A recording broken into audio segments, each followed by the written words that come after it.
మమతా బెనర్జీ జాతీయ మీడియాలో చేసిన వ్యాఖ్యలు ఇప్పుడు తెలుగు రాష్ట్రాల్లో కాకరేపుతున్నాయి. కేసీఆర్ టచ్ లో ఉన్నారు, ఫెడరల్ ఫ్రంట్ ఖాయం అంటూ ఆమె సంచలన వ్యాఖ్యలు చేశారు. కేసీఆర్ చెప్తున్న ఫెడరల్ ఫ్రంట్ కాంగ్రెస్ బీజేపీలకు సమాన దూరం, కానీ మమతా బెనర్జీ మాత్రం కాంగ్రెస్ తో కలిసి తిరుగుతూనే ఫెడరల్ ఫ్రంట్ అంటున్నారు. ఇక్కడే కన్ఫ్యూజ్ అంతా. కేసీఆర్ కాంగ్రెస్ తో కలిసి నడవడం సాధ్యమేనా, లేక మమతా బెనర్జీ కాంగ్రెస్ తో దోస్తీ పక్కాన పెడతారా? ఈ ప్రశ్నలకు మాత్రం సమాధానాలు దొరకడం లేదు.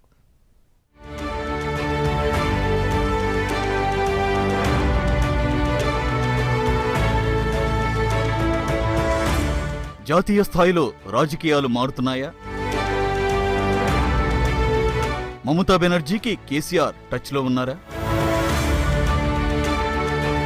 మళ్లీ ఫెడరల్ ఫ్రంట్ అంటున్న మమత, అది కేసీఆర్ ఫెడరల్ ఫ్రంటేనా కాదా? మమతా బెనర్జీ చేసిన కామెంట్స్ ఇప్పుడు తెలుగు రాష్ట్రాల్లో ఆసక్తి రేపుతున్నాయి. జాతీయ మీడియాకు మమతా ఇంటర్వ్యూస్ ఇచ్చారు. అందులో చాలా విషయాలు చెప్పారు. మోదీ మీద నిప్పులు చెరిగారు. విపక్షాలన్నీ ఒక్కటే మోదీని గద్దె దింపుతాయని చెప్పారు. మరో ఆసక్తికరమైన విషయాన్ని ఆమె ప్రకటించారు. బీజేపీయేతర పక్షాలన్నింటితోనూ తాను టచ్లో ఉన్నట్టు ఆమె చెప్పారు. పనిలో పనిగా కేసీఆర్తో కూడా మాట్లాడుతున్నట్టు ప్రకటించేశారు. అంతేకాదు, ఆమె తన ప్రసంగాల్లో పదే పదే ఫెడరల్ ఫ్రంట్ ప్రస్తావన తీసుకొచ్చారు. నిజానికి ఫెడరల్ ఫ్రంట్ ఆలోచన కేసీఆర్ది. బీజేపీ, కాంగ్రెస్లకు దూరంగా ఉండే పార్టీలతో ఫెడరల్ ఫ్రంట్ ఏర్పాటు చేయాలని, జాతీయ రాజకీయాల్లో కీలక పాత్ర పోషించాలని కేసీఆర్ భావిస్తున్నారు.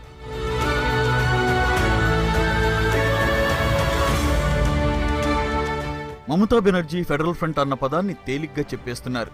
ఈ ఫెడరల్ ఫ్రంట్లో కాంగ్రెస్ సహా అన్ని ప్రాంతీయ పార్టీలు ఉంటాయన్న సంకేతాలు పంపుతున్నారు.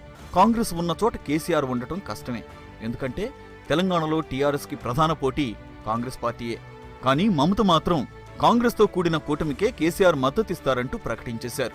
అసలు ఇదెలా సాధ్యమని విశ్లేషకులు తలలు పట్టుకుంటున్నారు.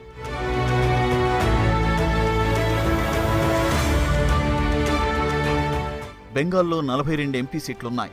అన్ని సీట్లు గెలుచుకుంటే మీది దేశంలో అతిపెద్ద పార్టీల్లో మూడోది అయ్యే అవకాశం ఉంది. మరి అప్పుడు కూడా మీరు రాహుల్కి మద్దతిచ్చి పీఎంని చేస్తారా అంటే మమత చాలా తెలివిగా సమాధానం చెప్పారు. ఆ నిర్ణయం తన చేతుల్లో లేదని అన్ని రాష్ట్రాల్లోని పార్టీలు కలిసి నిర్ణయిస్తాయన్నారు. This is not a matter only that I will decide. इसे बड़ा चीज़ है. इसमें लेट अस डिसाइड टुगेदर. हम चाहते हैं चाहे आंध्र प्रदेश हो, चाहे तेलंगाना हो, चाहे उड़ीसा हो, चाहे बिहार हो, चाहे असम हो, जो भी स्टेट है, हम लोग जो हमारा दोस्त है सबको मिलके एक साथ में बैठ के हमारा नेता चुनेंगे, नेता करेंगे. कॉमन मिनिमम एजेंडा प्रोग्राम का ऊपर में क्या होगा नहीं होगा वो आज हम नहीं बता सकते हैं.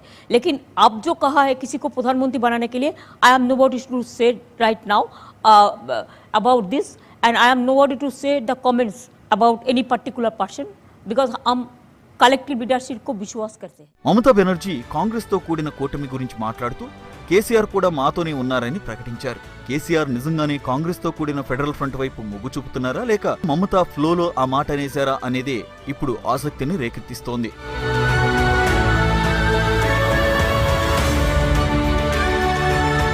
మమతా బెనర్జీ తదితర నేతలంతా మహాగఠబంధన్ అంటూ హడావిడి చేశారు. కానీ బీజేపీయేతర పార్టీలన్నీ ఒక్కతాటిపై నిలిచి మహాగఠబంధన్ గా పోటీ చేస్తున్న పరిస్థితి కనిపించడం లేదు. చివరికి బెంగాల్లోనే మమత ఎవ్వరినీ దరిచేరనివ్వలేదు. ఇదేంటని ప్రశ్నిస్తే పరిస్థితుల కారణంగా విడివిడిగా పోటీ చేస్తున్నామని, కానీ మహాగఠబంధన్ అన్న మెసేజ్ ను జనంలోకి తీసుకెళ్లగలిగామని మమత సమర్థించుకునే ప్రయత్నం చేశారు. महागठबंधन का बात नहीं है. देखो कभी कभी कोई परिस्थिति आता है. जब जयप्रकाश जी ने एक परिस्थिति बनाया था, परिस्थिति बन गया था सिचुएशन के ऊपर में. इंदिरा जी को जब हराना था ये लोगों ने सब मिलकर कर दिया था. But Indira ji was very strong leader. लेकिन हुआ था ना, मैसेज कभी कभी पहुंच जाता है. अभी देखिए मैसेज पहुंच गया जनता का अंदर. इंदिरा जी ने गरीबी हटाओ किया था कि नहीं किया था मेरे को पता नहीं है, but message reached at the grass root. लोगों को पता चल गया गरीबी हटाओ हुआ. తెలంగాణ సీఎం కేసీఆర్ చాలా కాలం క్రితమే ఫెడరల్ ఫ్రంట్ ఏర్పాటుకు కలిసి రావాలంటూ మమతా బెనర్జీని కలిశారు. బీజేపీ, కాంగ్రెస్లకు సమాన దూరంలో ఉండే ఫ్రంట్ ఏర్పాటుకు అప్పట్లో మమతా బెనర్జీ కూడా సానుకూలత వ్యక్తం చేశారు. ఆ తర్వాత కేసీఆర్ ఒడిషా సీఎం నవీన్ పట్నాయక్ ని కలిశారు. ఫెడరల్ ఫ్రంట్ కి సంబంధించి కేసీఆర్ ఎక్కువగా మమతా, నవీన్ల మీదే ఆశలు పెట్టుకున్నారు. ఆ ఇద్దరి అండతో మరిన్ని పార్టీలను తమ వైపు తిప్పుకోవాలని ఆయన భావించారు. నవీన్ పట్నాయక్ ఇప్పటికీ కాంగ్రెస్, బీజేపీలకు సమాన దూరం అన్న సిద్ధాంతాన్ని పాటిస్తున్నారు. మమతా బెనర్జీ మాత్రం పూర్తిగా కాంగ్రెస్ వైపు టర్న్ అయ్యారు. దీంతో ఫ్రంట్ విషయంలో కేసీఆర్ సైలెన్స్ మెయింటైన్ చేస్తున్నారు.